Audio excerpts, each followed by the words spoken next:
for a quiet place where they could be alone.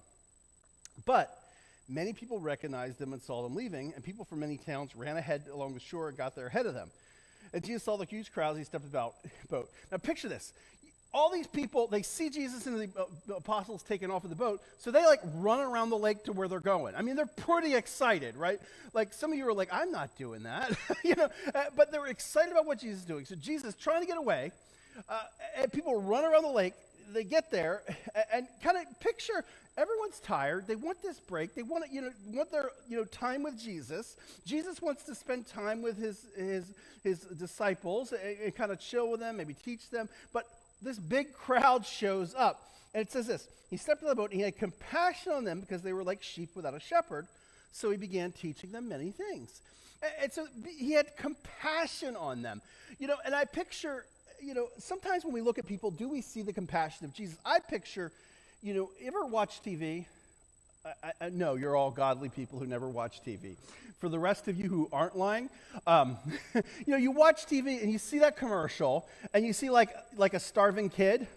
I mean, what do you feel? Like, oh man, I need to give something, right? Or some of us are more moved by puppies, which is a whole other sermon for another time. But you see like the starving puppy and the ladies, just $1 a day will, feed this puppy better than the children. But that's, we see those things, right? And we're compassionate. We feel compassion. And so Jesus looks at the people who don't have a shepherd, who don't have a leader, and he has compassion on them. And so, kind of first thing is, whether you're an elder or not, when we look at God's people, we should feel a compassion for them. A love for them, this desire to serve them.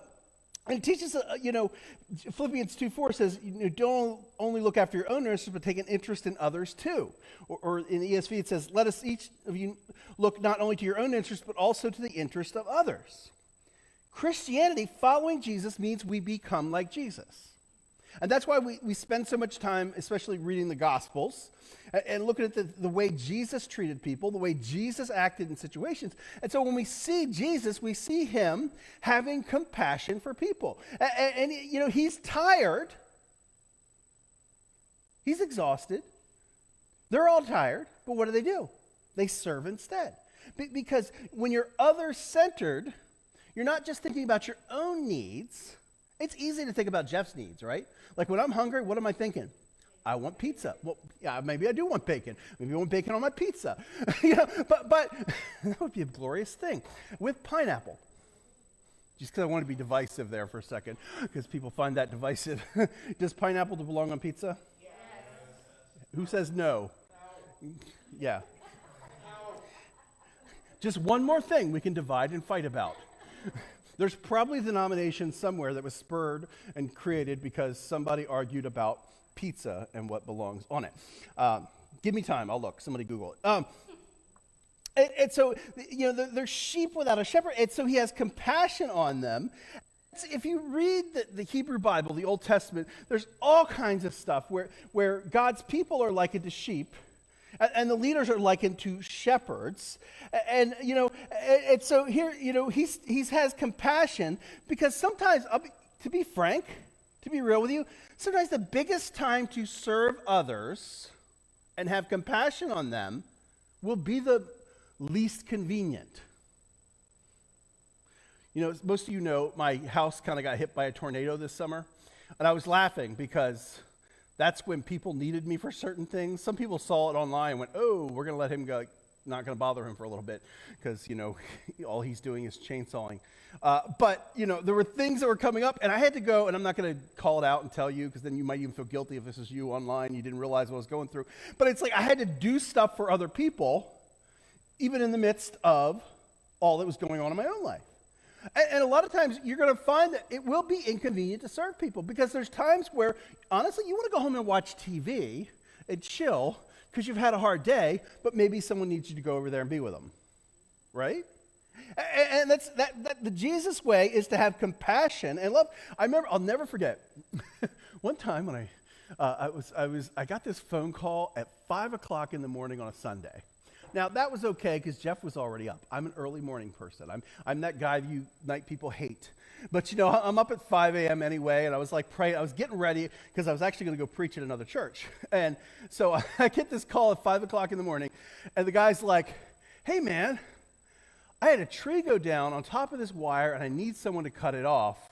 And I'm like, at the time, I didn't live next to my dad, and so I didn't have my chainsaw, and all these reasons not to. And I'll be honest, I was like, yeah, that's tough, man. But, I'm thinking, I got all this stuff to do. I hung up the phone. I felt so guilty. I went and I got my chainsaw, even though I was supposed to be getting ready to preach at this church. And I went and I cut this tree at 5 o'clock in the morning. Well, it was about 5:30 by the time I got there. And then I made it back. I made it to the church to preach. I wasn't going to skip that commitment. but it's inconvenient. But sometimes serving people is inconvenient. It comes when we're tired. But we're all called to serve, to have compassion on people. And so right after this, if you were to kind of read this verse in context in Mark, we're sticking Mark with me for a minute. Right after this, anybody know what happens? If you have a Bible, you can kind of skip ahead and see, right? What happens? The feeding of the 5,000, right? Because that was inconvenient. And if you read the story, basically, now Jesus has compassion on them, and he does all his teaching, and then you're kind of stuck with all these people who are now hungry. There's no okay, everyone go over to Wawa. There's no go to McDonald's, go to Taco Bell. There's no taco truck out there everyone. All they have is basically a Lunchable, a couple of fish, a couple of pieces of bread, and they got to feed 5,000 people. I can't eat one Lunchable myself, and be content, and so, he does his thing, he multiplies it, and, the whole miracle does teach that God will provide, but who does he provide through? What the people contribute and through the disciples. So, he teaches that we're called to serve others. There's this theme in the Bible, this theme in what Jesus teaches, and that we're called to serve others. Now, Jesus comes as the good shepherd. Now, if you read the book of John, I love the book of John. I love all the Gospels. Don't think I don't like. Some of I like Matthew because Matthew's kind of cool, but his focus is sort of all this fulfillment of Jewish scripture. Mark is like the ADD gospel. It's like he's just like straight to the point, leaving out a lot of details sometimes. Although occasionally he adds more details to a story, and you're like, hey, what's going on there? But and then Luke, I love Luke because he really kind of researches it. He did the whole thing. He just kind of this long explanation, and it really talks about what the Spirit does. If you read the book of Luke, they're all telling the same story, but kind of like different angles and things. Just like Deborah and I would tell a story differently, or Gertie and I, if we told you about our last bike ride and who got the flat tire, we'd be consistent on who got the flat tire, but how it happened we'd add some more different details. But and so John is kind of like if you grew up like with. Sesame, I think it was Sesame. One of these kids is doing their own thing. That's John.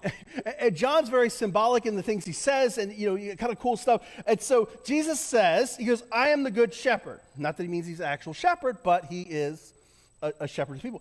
The good shepherd sacrifices his life for the sheep. Now, some of you might realize I started in John chapter 10, verse 11. What verse do I really like to quote? John 10.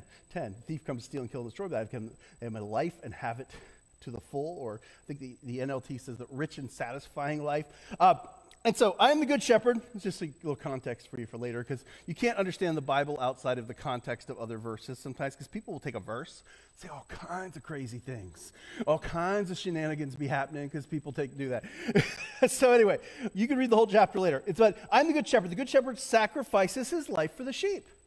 And so Jesus comes, he serves, he sacrifices himself. A hired hand will run when he sees a wolf coming. He will abandon the sheep because they don't belong to him, and he isn't the shepherd. And so the wolf attacks him and scatters the flock. The hired hand runs away because he's only working for money and doesn't really care about the sheep. You're making minimum wage, watching somebody's sheep, and you might die. Now, some of y'all might do something, but the average person is like, nah, this ain't worth dying for, What is minimum wage, like $7.25 now? You're like, is this worth $7.25? Nah, this is break time. But Jesus is the good shepherd, and he cares for his sheep, and so he stays there. skipping ahead to verse 17. The Father loves me because I sacrificed my life so I may take it back again. No one can take my life from me. I sacrifice it voluntarily. For I have authority to lay it down when I want to and also to take it up again, for this is what my Father has commanded. So Jesus, he gives his life for the flock. That's sacrifice. That's a picture of what it means to care for others. That's an ultimate care, to give your life. And, it's funny. Sheep it's such a funny image that God chooses for us. And I don't know a lot about sheep. Anyone here like FFA? This would have been great when we had Christina here because she was like an FFA person and I could ask her questions about sheep, or if Katie were here, she could tell me about, horses or little donkeys or whatever. I don't know. But it's interesting because I have to Google stuff about sheep and I have to read stuff because I don't have a lot of firsthand knowledge about, sheeping. I don't know anyway. But they're not like the most aggressive creatures. You don't go to someone's house, you're like, oh, beware of sheep sign. We better watch out, right? Watch out for that sheep. And they often need help. And I was reading about this, and, to be a part of my family, it has to be strange, I'm sure, because I'm sitting there this morning and I'm doing more sheep research. And I'm like, we get the merino wool sheep that we often have. It comes from breeding two different sheep together, and basically they can't shed their wool themselves, like most wild sheep. So you get these giant, thick ones. I think the heaviest ever was an 89-pound. This sheep got lost by the time we caught him. It was 89 pounds of wool. That's a lot of wool. I mean, how many sweaters does it take to add up to 89 pounds? That's a lot. Anyway, there was this recently found one, and it said, a wild and ailing sheep found in the forest of Australia named Barak by rescuers. Sorry, that's just funny. Barak is actually Hebrew too. Barak, hallelujah, Shabbat, praise the Lord. Some of you know that song. Come on, old school. Old school? Oh, man. Thought y'all Pentecostal. You don't know that. Anyway. It has yielded a fleece weighing more than 35 kilograms. Some of you are like, I don't know what that's like, a one-pood kettlebell. That's, it's about, or that's two-pood. Anyway, it's like, I Googled it because I never remember weights and metric and stuff. I'm glad sometimes I wish we use the kilograms and stuff like the rest of the world does, so I have some idea what it is, but I don't have an intuitive sense of, it's 77 pounds. So there's, sheep have to be cared for. And so the elder role, kind of going back to elders here, is a role not of dominance, but protection and care. And so, when you are an elder, and I'm not talking, again, pastor, think of yourself as an elder in the faith, as someone who's been around a while. It's hard sometimes to think of ourselves as adults, right? Anyone remember growing up? Anyone? No, some of you, it's been a while. So some of you are still in the process. But I remember, I remember I was working with youth because I did a lot of work with youth when I was younger. I loved it. I was interning under this guy, and I had to cold call kids who hadn't been to youth group in a while or something. It was horrible. Some of you, we used to use phones to call people. Some of you might remember that. It was before texting. I know you're like, people use those to call people? And it was a landline too. And so, anyway, there was caller ID was then, and people call you back like, why'd you call me? I'm like, because you're on my list. And I remember, and then I'd meet I'd call and I'd get the parents on the phone, and it'd always be Mr. and Mrs. And then I'd meet someone and they'd be like, hi, my name is Bob Skuse. And I'd be like, hello, Mr. Skuse. Because I was 19 or 20. 21, 22, you're kind of you're not quite sure you're an adult yet. When you meet somebody, they're anywhere near your parents' age, you're like, Mr. and Mrs. Now I'm at the age where if I meet Bob Skuse, I'm like, hey, Bob, good to meet you. Because I know I'm an adult. And some of you in the faith need to think, it's probably some smart comment about me not acting like an adult, but that's true. I do act like a child. I'm fun-loving. That's what I like to think anyway. But a lot of us, when it comes to faith, we don't want to move into that elder role. Now, this is something we want to take with a responsibility. We want to learn. We want to grow. We want to make sure we're teaching truth. But we have to step into that elder role to shepherd and protect younger people in the faith. And some people are like, like I'm still a baby in the faith. It's like 10. You're like a 10-year-old adult looking baby in a diaper. That's weird. We have to grow in our faith so that we become an adult. We become, and so we should move. Don't think of it as like, oh, I'm a pastor now, but do I have this role of shepherding and helping people grow in their faith?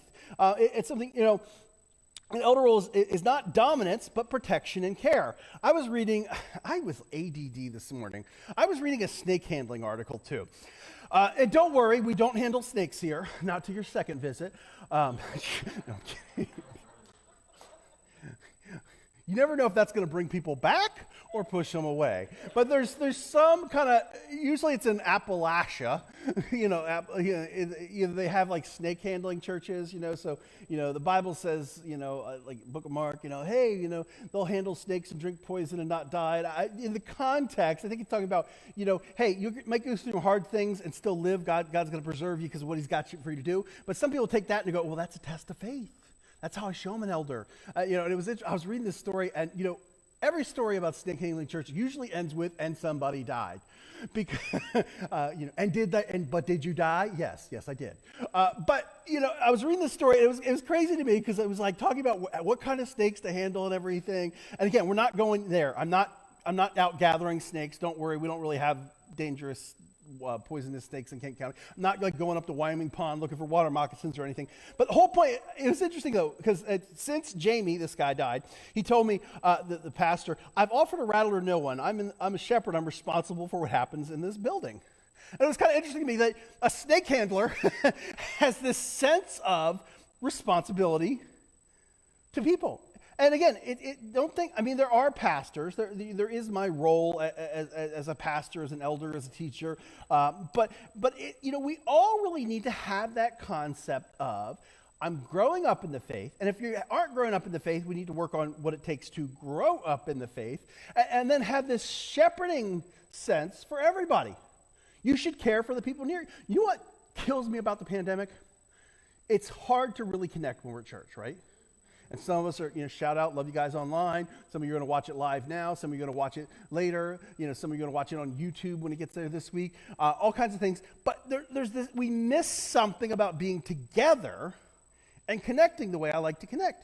And that's part of what it means to love each other and to be together. And so Peter describes 3 ways in which to be an elder. Willingly. Not because you have to. Like your love and care for people shouldn't come out of a place of obligation, like, Jesus told me to do this.